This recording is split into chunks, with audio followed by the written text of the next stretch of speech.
सुप्रभात बच्चों, मैं आपकी हिंदी की टीचर हूँ। आज हम क्लास 3 के इकाई 2 हमारे मित्र पाठ 5 बीरबल की वापसी के बारे में पढ़ेंगे। तो बच्चों चलिए हम शुरू करते हैं। ठीक है। बादशाह अकबर के दरबार के 9 रत्न बहुत प्रसिद्ध थे। अकबर के दरबार के 9 रत्न बहुत ज्यादा प्रसिद्ध थे। बीरबल उन्हीं 9 रत्नों में से एक थे। बीरबल क्या थे? उन्हीं 9 रत्नों में से एक थे, जो अपनी वाक्पटुता और हाजिर जवाबी के लिए बादशाह को बहुत प्रिय थे, क्योंकि वो हाजिर जवाब थे, हर बात का अच्छे से जवाब देते थे, इसलिए वो बहुत ही ज्यादा उनको बादशाह को पसंद थे। एक बार किसी कारण से नाराज होकर बादशाह ने बीरबल को अपने राज्य से निकाल दिया। एक दिन क्या हुआ, उन्होंने नाराज होकर अपने राज्य से निकाल दिया। ठीक है। बीरबल अपना वेश बदलकर दूर किसी गांव में जाकर रहने लगे। बीरबल ने क्या करा, अपना जो है वो वेश बदल लिया और फिर थोड़ी दूर जाके रहने लगे। ठीक है।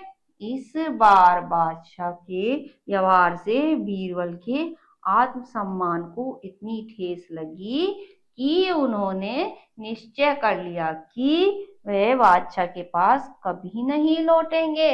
और उनके जो है उसको बीरबल को जो है बहुत ज्यादा ठेस लगी, बहुत ज्यादा दुख हुआ, और उसने सोचा कि अब वो कभी कभी भी वापस नहीं लौटेंगे। ठीक है। आगे बच्चों देखते हैं। गांव में रहते हुए उन्हें बहुत दिन बीत गए। गांव में रहते हुए उन्हें बहुत दिन हो गए। अब बादशाह को बीरबल की याद आने लगी। बादशाह को क्या हुआ, बीरबल की याद आने लगी। उन्होंने चारों ओर अपने सैनिक दौड़ाए, परंतु बीरबल का कुछ पता नहीं चला। उन्होंने क्या करा, उसके को ढूंढने के लिए अपने सैनिक दौड़ाए, लेकिन उसका बीरबल का कुछ पता नहीं चला।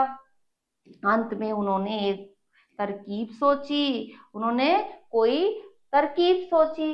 पूरे शहर में उन्होंने यह ढिंढोरा पिटवा दिया कि जो व्यक्ति आधी धूप आधी छाया में बादशाह से मिलने आएगा, उसे सोने की 100 मोहरें इनाम में दी जाएगी। है ना। तो उन्होंने क्या करा, जो व्यक्ति आधी धूप और आधी छाया में उनसे मिलने आएगा, उसे 100 सोने की मोहरें इनाम में दी जाएगी। इनाम पाने के लालच में सभी लोग अपने अपने तरीके से उपाय सोचने लगे। इनाम पाने के लालच में क्या करने लगे, सभी लोग जो है वो अपने अपने तरीके से उपाय सोचने लगे। ठीक है। परंतु एक साथ धूप और छाया में चलने का उपाय कोई नहीं ढूंढ सका। लेकिन कोई भी इसका उपाय नहीं ढूंढ सका। जब बीरबल ने इस बारे में सुना तो उसने गांव के एक किसान को अपने पास बुलाया। और जब बीरबल को इसके बारे में पता, तो क्या करा, उसने एक किसान को अपने पास बुलाया। ठीक है। बीरबल ने बीच बीच में थोड़ी जगह छोड़कर बीरबल ने क्या करा, बीच बीच में थोड़ी जगह छोड़कर एक चारपाई बुनी। क्या करा उसने, एक चारपाई बुनी। ठीक है। किसान से कहा कि उसे अपने सिर पर रखकर राज दरबार चले जाकर बादशाह से कहना कि तुम आधी धूप आधी छाया में यहाँ पहुंचे हो। उसने क्या करा, इसको अपने सिर पे रख के दरबार चले जाओ और उन्हें कहना कि मैं आधी धूप आधी छाया में पहुंचा हूँ। ठीक है।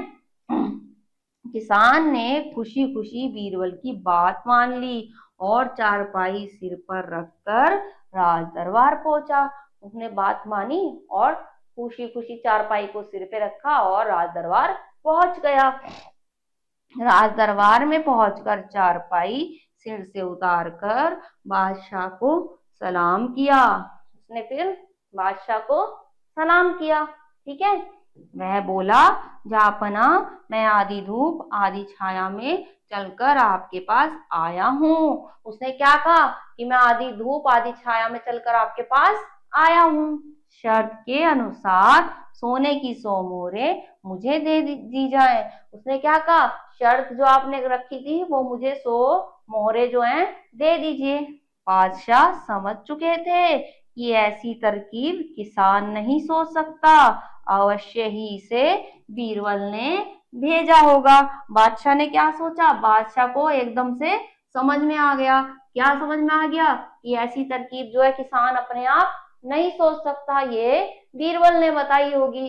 ठीक है, बादशाह ने किसान से कहा, तुम जानते हो मैं झूठ बर्दाश्त नहीं करता। क्या कहा उसने, तुम जानते हो मुझे झूठ नहीं बर्दाश्त पसंद नहीं, सच सच बताओ कि इस तरह से चारपाई बनाने का तरीका तुमने किससे सीखा। वो क्या कहते हैं, वो समझ जाते हैं, कहते हैं झूठ मुझे बर्दाश्त नहीं है, तो तुम सच बताओ ये तरकीब तुम्हें किसने बताई। ठीक है, किसान ने डरते हुए बादशाह को बताया कि उसके गांव में एक व्यक्ति बाहर से आया है जो बहुत बुद्धिमान है। फिर किसान ने डर के मारे जो है उसने बता दिया कि एक व्यक्ति जो है बहुत ही बुद्धिमान है जो बाहर से आया है। ठीक है, उसने ही यह चारपाई बनाकर मुझे दी है, उसने ही ये चारपाई मुझे दी है। अब बादशाह समझ गए कि अवश्य ही वह व्यक्ति बीरबल ही होगा और वो समझ गए। ठीक है, इतनी बुद्धिमत्ता से केवल वो ही सोच सकता है, इसकी जो दिमाग लगा के इतनी बुद्धिमत्ता से केवल वही सोच सकता है।